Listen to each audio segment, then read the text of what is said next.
just from a financial standpoint, or would they leave and move to a new city? But that question was answered last year when they signed a new lease, the Hornets did, with the city of New Orleans to stay through the year 2024. Bosh can't hit. That's the shot he was looking for. I'm surprised he didn't get it to fall. Here is Vasquez, defended by Chalmers, knocked away to the paint, kicks it out to Gordon, takes the three, that falls, great assist by Vasquez. Gordon's got his first 3 points of the game. And just signing that lease, Steve, as you mentioned, really a big commitment to the city. 2024, that's amazing. And Clark, it really helps reaffirm the bond between the team and certainly the city. Exactly. It can be hard to grow attached to a team. You know, so much of a fan's attachment is emotional, but you need to know how long they're going to be around. And that was really good news for Hornets fans when they signed that lease. Three-pointer, Wade. The rebound by Anderson. On defense, Miami. It's a three-point game. Tries it from 9. And it's Miami with the rebound. And here we go. Fast break. Battier's got it. Some nice ball movement here by the Heat. The drive by Wade. Good. Monty Williams, a former Notre Dame Fighting Irish player and also a member of the Spurs, one of the many disciples of Greg Popovich in the NBA. Here is Vasquez. Outside Gordon. Dishes it to Anderson. Just 5 on the clock.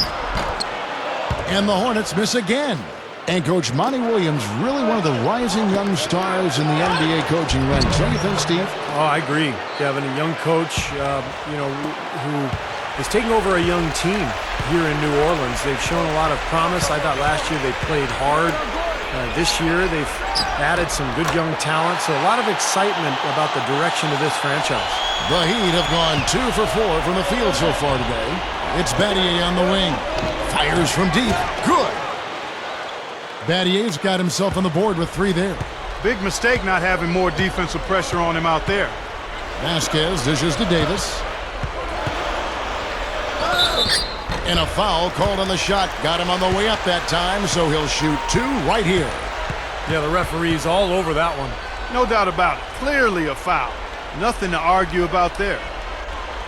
Well, the reason Anthony Davis was the consensus #1 pick was you just don't find big men with his length, athleticism, and energy very often. So good defensively with his shot blocking, with his range, and then offensively he has the chance to be special as well. He could be a franchise-type player in this league. Going back to Anthony Davis for just a second here, Clark, the other thing here about him, aside from his obvious talent on the floor, is that off the floor, he is just a great person. Yeah, he's a terrific teammate because he only cares about winning and he's not worried about his numbers or stats. He's really the type of young man who can not only produce in a winning way, but can help you lead in a winning way too. Yeah, Kevin, Davis was one of the most prolific shot blockers in college basketball history, despite only playing for 1 season at Kentucky. And Steve, what you notice about him is he can go out on the perimeter and block shots. Impeccable timing in terms of his shot blocking and defensive presence. Very mobile and a thinker out there at the defensive end of the floor. You know, the Heat knew it was all about the playoffs for them last year, Kevin, and ultimately they would be judged on if they were able to win a title or not. That's maybe harsh, but that truly is the reality for that group. It is there, you're right. And the Hornets with possession here, following the miss by Chris Bosh. There's the feed to Vasquez. He feeds it to Gordon. Here's Davis, and he throws it down with one hand. Step aside, step aside. We've got the big fella coming through. That is a powerful brand of basketball right there. Man, an amazing putback. You just love the effort from this guy. The Heat trail by 4. Yeah, Clark, they cruised early, and once Derrick Rose got hurt and the Bulls were knocked out, they were the heavy favorites to reach the finals. But it was a struggle at times. You know, Indiana gave them a real good second round. Yeah, and then Boston took them to 7 games in the Eastern Conference Finals, even had them down 3-2. But in the end, it was finally LeBron's turn, and he was amazing during the championship round against Oklahoma City. And it was very impressive the way he responded to his critics and played about as well as you can possibly play in an NBA Finals. Congratulations to Miami and to LeBron. Chalmers' shot is no good. Pretty good defense there. I mean, that's a shot that he can make, but they really challenged him. Here is Vasquez. Wade is covering. That's a 2 from Gordon. Gordon with another miss. Boy, there was no hand in his face right there. I thought for sure he was going to knock that down. Gets it to go. And that'll tie this game up. Guys, good job working it down low and getting the high percentage look there. That's good basketball.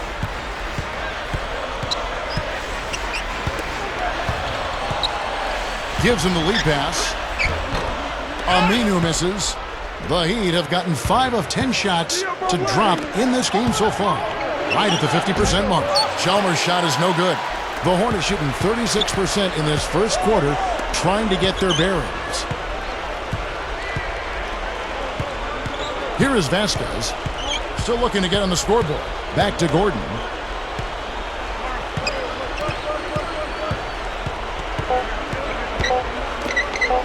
Here's Aminu. Got it off in time, but it's no good. It's a tie game in New Orleans. Let's take a quick break now, and then it's on to the second quarter after this.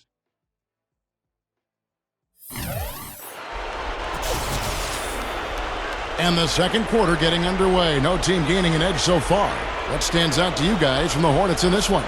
Well, I'll tell you what, I like what I've seen from this club defensively. They're forcing a lot of turnovers with their quick hands and ability to play the passing lanes. Well, you talk about quick hands, but I think it's the mindset of being aggressive and then obviously being active with the hands, tracing that ball so you can come up with deflections that may lead to steals. So with Wade on the bench, this is who Eric Spoelstra has on the floor. Ray Allen and LeBron fill out the wings. Lewis is out there with Haslam, and it's Cole in at the point guard position. And let's now go to the sideline. We'll catch up here with Doris Burke.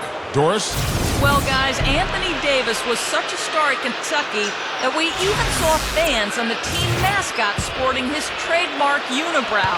Davis said, "When I first got to Kentucky, guys told me, you need to cut it. It doesn't look good. You look like Burke." So I was actually thinking I need to cut this. But after a while, I decided it's me. It's my brand. I like the way it is. So everybody just started embracing it. Kevin, you gotta like that sense of self. Yeah, they had T-shirts and everything featuring the brow in college at Kentucky, and I'm sure it's going to continue here in the NBA. And the officials call a traveling violation. You know, when you look at Miami last season, what they tried to do was get away from shooting all the three-point shots and get LeBron and Wade down near the block. And I thought that was important. The shot selection was much better. They got out and ran a lot more, and they used that athleticism to their advantage. Al-Farouq Aminu, he's checked in for the Hornets. You know, he got one step ahead of the defense on that one. Excellent job. Henry passes to Rivers. Rivers off a pick from Lopez. Now here's Rivers. He's guarded closely. And the pass to Henry. Over Allen. Here's Lopez, and he makes good on the layup. And we see him get so many points that way because the effort is there constantly on the offensive glass. And Miami calls their first time out of the game. You look at the athletes in Miami, and they can be just downright scary if they're getting up and down the court on you. I mean, you really just got to duck. You know what, Kevin? It's not just guys that can run. It's guys that can finish and run with Wade and LeBron. And those two, in and of themselves, I mean, they're a dynamic duo. I think playing the way they did last year, let them take full advantage of their personnel. They actually thrive being in the open court, and that's really how they tried to play most of the time. Bosch kicks to Allen. Back to Bosch. And that is good. Offensively, just hammering away in the paint. And that's 10 straight points inside, too. And he'll be shooting his first free throw of the game here. Well, he was an excellent foul shooter a season ago at about 82%. You know, he really did excel at the stripe. I mean, they couldn't have asked for too much more from him when it came to knocking down free throws. Here's what Miami's going with right now. Shane Battier is checked in for Haslam. LeBron comes in for Dwayne Wade. And it's Chalmers in for Norris Cole.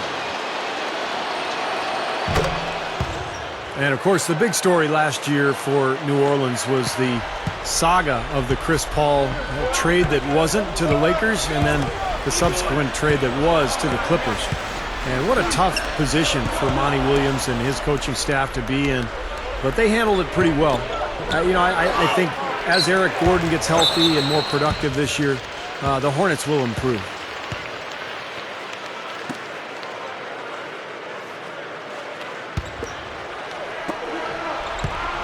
Now the dish to Allen. Over Gordon. Again, the miss by the Heat.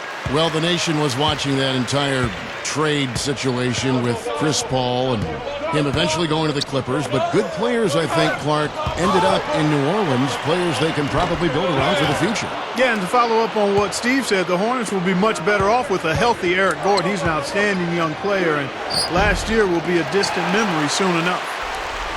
The Hornets trail by 4. Rivers with it. Pass to Anderson. That's good. Anderson's got his first points in this one. And a little under 2.5 minutes gone by here in the second quarter. And Ryan Anderson out of Cal Berkeley, last season's most improved player. He's a guy who's just gotten better and better since he came into the league, and he's finally starting to get the minutes to really show what he can do. What a great little run he's on here in the quarter. And here's Rivers outside Gordon. He dishes it to Anderson. 6 on the shot clock. That's good. And for Ryan Anderson, the two pillars of his game are his rebounding and Steve's great three-point shooting. Well, and Kevin, he's not shy with that three-pointer. We know that. He's got that quick release, and at his height, it's tough to challenge that shot. And he's an excellent offensive rebounder. He's got a knack for scoring. So anytime he's around the basket, he finds a way to that ball. And first time out of the game called for New Orleans. Well, Kevin, you know, after the Chris Paul trade, you knew it was going to be a tough year for the Hornets, especially with some other injuries they had, and it was. Ended with the worst home record in the Western Conference. New Orleans making some changes here. Lopez comes in for Davis, and it's Jason Smith in for Ryan Anderson. And then for Miami, Udonis Haslem. He's checked in for Bosch. Lewis comes in for Shane Battier. And it's Norris Cole in for Mario Chalmers. Now here's Rivers. Passes it to Gordon. Over Allen. Here's Rivers. The second chance bucket is good. Excellent job carving out space under the glass to make that putback possible. And here in the second quarter of action, as we approach 4 minutes played, Clark, never easy watching a team rebuild and struggle like the Hornets, but they knew they would have to do some of that at some point, and I guess, Steve, they feel they're going to be okay. Well, they did the right thing. They revamped, they retooled, and obviously got lucky in the lottery. They were able to draft Anthony Davis, but they've got some nice young pieces now on that team, and it looks to be a franchise on the rise. And keeping us updated from the sideline, let's swing it over to Doris Burke for an update. Hi, Doris. Gentlemen, the Heat last season decided to revamp their offensive strategy, playing a more free-flowing style to try to take better advantage of their quickness and playmaking ability. Chris Bosh said, "We're not just going to go out there and play pickup, but we are going to get into our spacing, make the right cuts, read each other, and just go out there and play." LeBron James said, "It suits our personnel. It's been good for us to just read and react. No matter if it's a make or a miss, we want to get the ball up the floor as fast as possible." Kevin? Well, Doris, when you've got that kind of talent and IQ, playing on instinct can certainly be effective. Here's Cole after Austin Rivers scored. Kicks to Haslem. Ball's knocked loose. Here's LeBron. Again, the Heat good for 2. And a much better quarter for them in terms of shooting the basketball. Anytime your field goal percentage as a team is up in the high 50s, you're doing a lot of stuff right. Here is Vasquez looking for his first bucket of the game. And that one's good by Lopez. 19 seconds left here in the second. Cole's shot is good. And the Heat lead by 2. This is what this team is all about here. I mean, they're forcing their way inside, just bulldozing themselves into the paint area, and they're having a lot of success. The Heat shooting their third free throw shot of the game. And they averaged about 77% from the free throw line a year ago. So this is a solid free throw shooting team. Success at the line just became contagious for them. A few guys got on a roll, and it carried over to the rest of the team. Solid advantage in the rebounding totals for them so far here. You know, in every game, but particularly in a close game, every little advantage you can use helps, and they're certainly enjoying one on the glass here. And the first half ends in a close one. Heat lead by 2. Well, folks, stick around here at halftime for the halftime show with Damon Bruce for all the highlights from our first half. And now, brought to you by Sprint.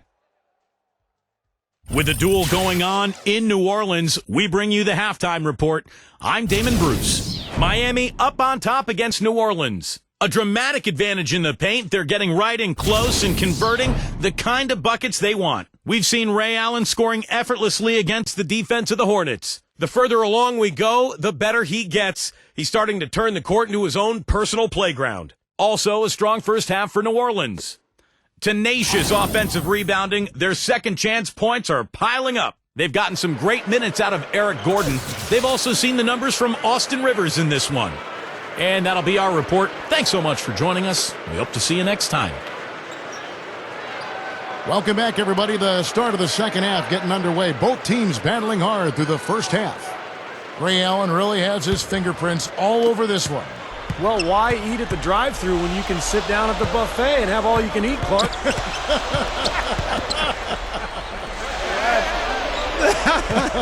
Well, I know you've been listening, partner. I like that. That's exactly what you need to do. Take advantage of what's available. And now let's check out the lineups courtesy of Gatorade, all fueled up and ready to go for the second half of basketball. So the Hornets 5 right now. Ryan Anderson is at the 4 with Anthony Davis at the 5. Gordon the off guard with Aminu at the 3. And it's Vasquez in at the 1 spot. The offensive rebound, and that one's good by Davis. Well, they haven't been getting lit up from outside here. All the points they're giving up are from in close. They've got to offer more resistance. Yeah, defense has to get better, Clark. They've got to body up, bump somebody, get physical, force the action back out to the perimeter.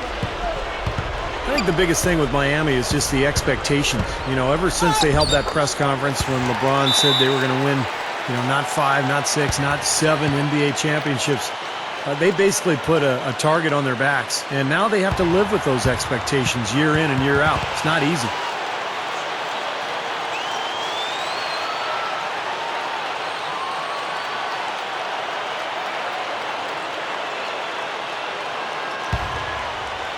Second half of basketball, just over a minute played so far. Well, Steve, going back to the year before last, when they lost to the Mavericks in the finals, it seemed to sort of shake them out of the honeymoon period, and they took last season a bit more seriously, I thought. Yeah, there was definitely a sense of them being more on a mission last year. The focus and intensity was there from the start, and with that more focused approach, they were finally able to bring that coveted trophy home to South Beach.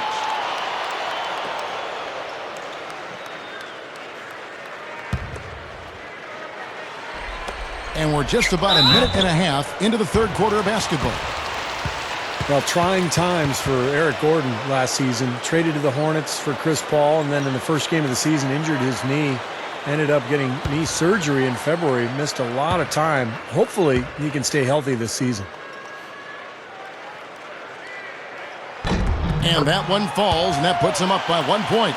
And Steve, I think for Gordon, it came out that the knee injury may have preceded the trade. Some cartilage damage. That was what ended up requiring the surgery. And the really powerfully built leapers in the NBA can suffer damage to their knees. It's a demanding game. It puts a lot of torque and pressure on the knee joint. Gordon has trimmed some of the baby fat since joining the NBA, but he's still one of the strongest guards in the league, and he has to be mindful of how much weight he's carrying. Feeds it to Aminu. He kicks it to Vasquez. He passes to Aminu. Anderson, a screen on Batty. There's the triple. It's good from Gordon on the assist by Aminu. 13 points for Eric Gordon. Not much resistance for him after that pick, Kevin. I mean, he had all sorts of space to hit the shot. Here's Wade. And that basket's going to count, folks. Gets the goaltending call right there. He almost got to that shot in time, but not quite. You can't touch the ball once it's on the way down. Yeah, the fans not happy at all with that whistle. And the fans, as you would expect, not allowing their feelings to be kept on mute. They didn't care for that one. Looking at who's out there now for the Hornets. Robin Lopez is checked in for Davis. Jason Smith comes in for Ryan Anderson. And it's Rivers in for Vasquez. Gordon off a pick from Lopez. They get it back. Smith using his post move to get the 2 points. Smith's got his first bucket in this one. Another second chance bucket. I mean, that's like taking candy from a baby. Yeah, no excuses, Clark. I mean, at some point, you're going to have to get focused and have all 5 defenders boxing out. They continue to barrel their way inside, and when's the defense going to adjust? Well, I'm asking the same question myself, partner. I mean, that's 8 points out of their last 10 coming inside. Now, here's Aminu. Still looking to get on the scoreboard. Dishes it to Smith. Off the screen. Jump shot is good. And the Hornets lead by 5. And defensively, remember, you got to fight through screens to avoid giving up open looks. Yeah, you're exactly right, Steve. And the defense has to go over the top of that screen. I think that's how they get it done. You know, you look at the Hornets, and it's still a relatively new franchise. Originally in Charlotte, that's where that team started. They've only been in the league since 1988, Kevin, and they've had a lot of success in a relatively brief tenure. Here's Lopez. Kicks it out to Gordon. New Orleans moving it around. And it's Smith missing. The Heat trail by 5. Here's Haslam, and the layup is good. Back to the Hornets since their formation, 1988, as you said, Clark. They've only missed out on the playoffs 12 times. That includes the first 4 years when they're just an expansion team trying to get their legs under them. Yep. So, Steve, not that bad a history. No, not bad, and they're one of the better stories you can hope for if you're an expansion team. I mean, they really were amazing in Charlotte with their attendance, their appeal to that community. And now trying to build up a franchise in New Orleans with a young star in Anthony Davis. Well, I think the time has passed when the Heat were kind of the villains of the NBA. It seemed like that role maybe went over to Dwight Howard a year ago with all of his individual issues. But, LeBron and Bosh, Wade, they're never going to be, the lovable underdog. But I think things have settled down there, and people have at least accepted them for who they are now. And some changes here for the Heat. Mathieu comes in for Udonis Haslam. And it's LeBron in for Ray Allen.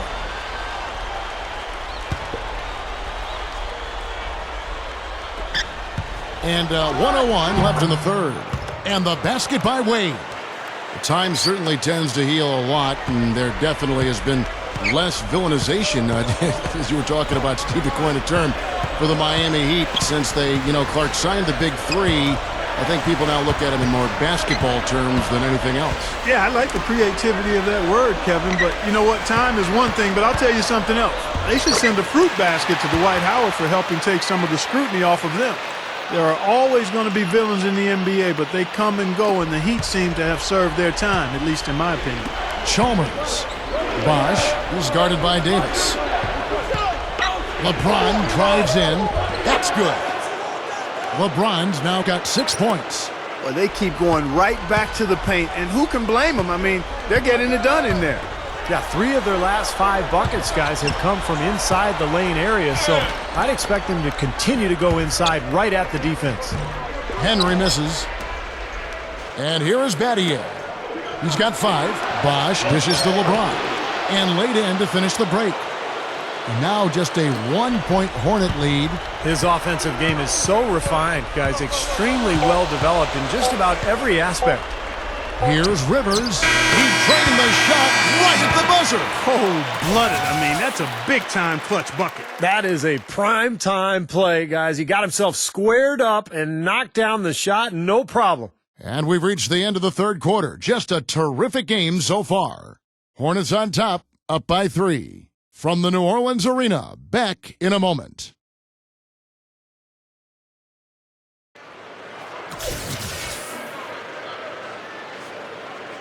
And thanks again for joining us. Let's see what happens here in the fourth. And now our sideline reporter Doris Burke has a report on our Sprite uncontainable game. Hi, Doris. Hey, Kevin. Austin Rivers has had an uncontainable game in this one. He might not have been a starter in this one, but with the way he has played, you have to think he'll be on the floor when it comes to its conclusion. And Doris, thank you. What a great performance indeed. Such a huge lift to your team when you can get this production from a reserve. Yeah, in my mind, Kevin, he's been the most valuable player of this game. And when you can say that about somebody coming off the bench, I mean, that just shows you the impact that one person can have on this game. Well, like Kevin said, it is a huge lift. I mean, I think a performance like that coming from a sub really energizes everybody else. It's contagious. So with LeBron on the bench, this is who Eric Spoelstra has on the floor.